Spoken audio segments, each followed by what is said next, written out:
basketball. Ipakita mo yung usay mo sa hardcourt.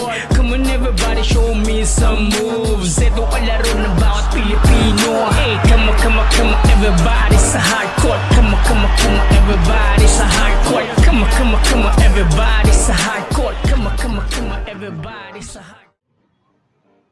Yo, what up? Ito po ito po muli ang inyong lingkod, Kalbong Bordado, ang reactionist na gwapo. Yeah. Yon, iya ka na, China.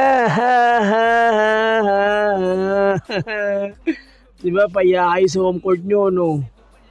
Diba?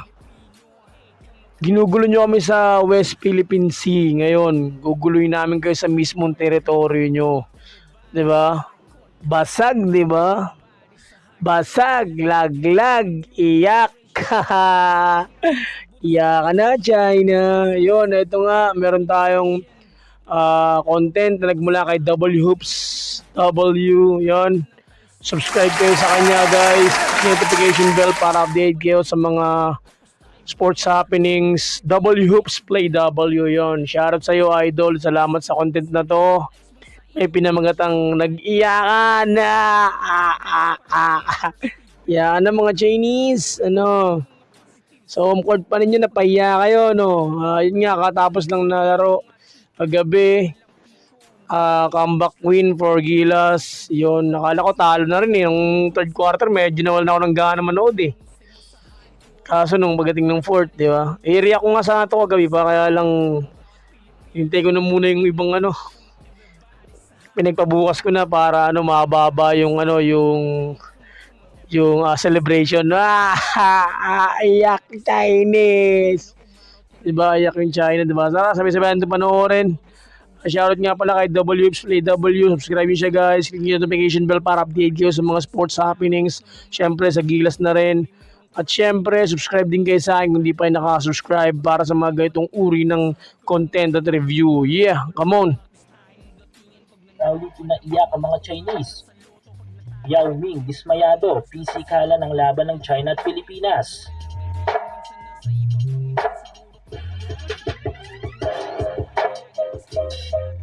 Opening quarter ay mainit agad ang opensa ng China dahilan upang makalamang ang China ng double-digit points. Kitang-kita mo rin sa laro, lalaki rin talaga ng mga China. Tsaka karamihan sa mga player na to, mga bata, patula na yung mga veteran nila na player. Wala nga dito yung mga NBA player wala eh. Pero promising, malakas din ng China, di ba? Kahit ganun. Wala nga yung NBA player lang basta yung isa yung NBA player lang, naturalized nila, wala rin, di rin naglaro.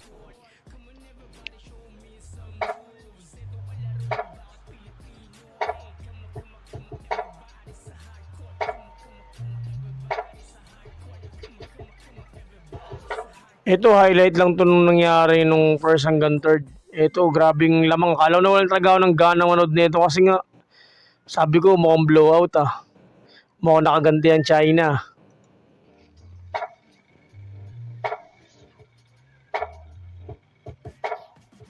Mid ng first period ay napababa ng Gilas ang lamang ng China sa single-digit points. Pero nagsisimula na ang luto ng mga Chinese. Ganon din ang physicality ng mga ito. Oo nga, napaka-physical ng Incheck. Tapos pag sa physicality ng paggagamit ng physical ng Pilipinas, offensive ang tawag. Ayan, kinarma tuloy kayo. Mga kusinero kayo dyan eh.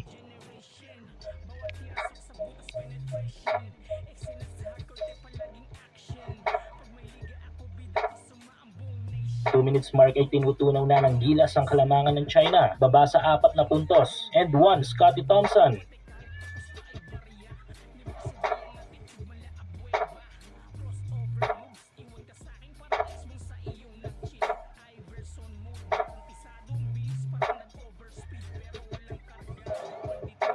Sa mga last seconds ng first frame ay nagulat si Chris Ross nang bigla itong matawagan ng foul.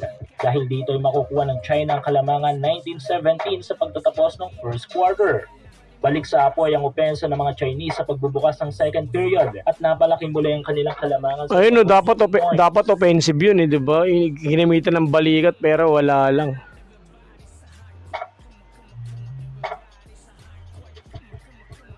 Nagsimula na rin mag-angas dito ang ilang mga player ng China.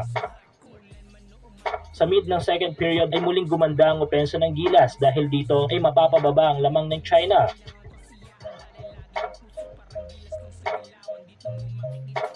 Pero 3 minutes mark ay biglang umapoy ang opensa at gumanda din ang depensa ng China. Dahil dito ay lumobo ang kanilang kalamangan na umabot pa ng 20 puntos. At masaklap pa nga dito ay numinipis na ang mga tawag ng mga referees.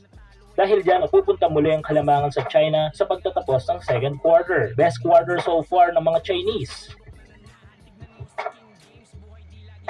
Third frame ay mas matinding opensa ang sasalangan ng Gilas kontra China. In and out ang mga opensa ng mga Chinese.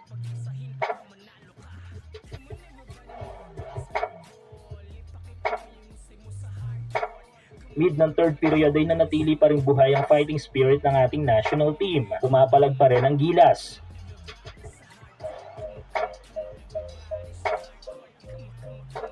Alam mo yun, ito na yung pinakamasakit ng pagkatalo, yung tipong akala nyo blowout, tapos biglang pagdating sa wali matalo kayo, di ba?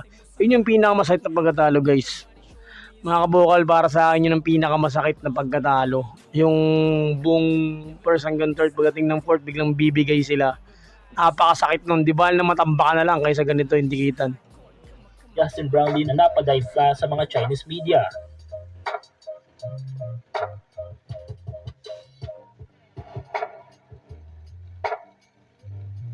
Pero bago magtapos ang third frame ay nasa China pa rin ang momentum dahil dito ay mananatili ang lamang sa China.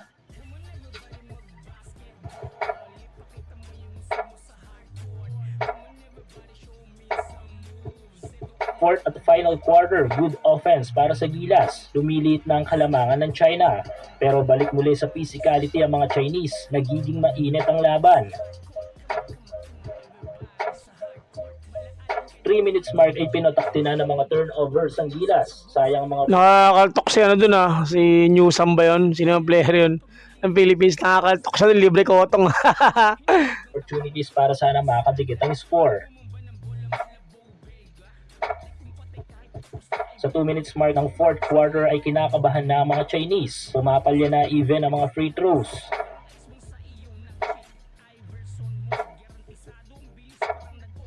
Tingnan mo, wala ng 2 minutes, 1 and 46, lamang base ng 6. Tapos ngayon, 1 minute and 1 seconds na lang, 5 lamang ng China, di ba?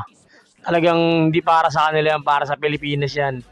Ito yung attitude na sinasabi ko, never say die attitude mula sa Barangay Nebra coach, Team Cone, yeah.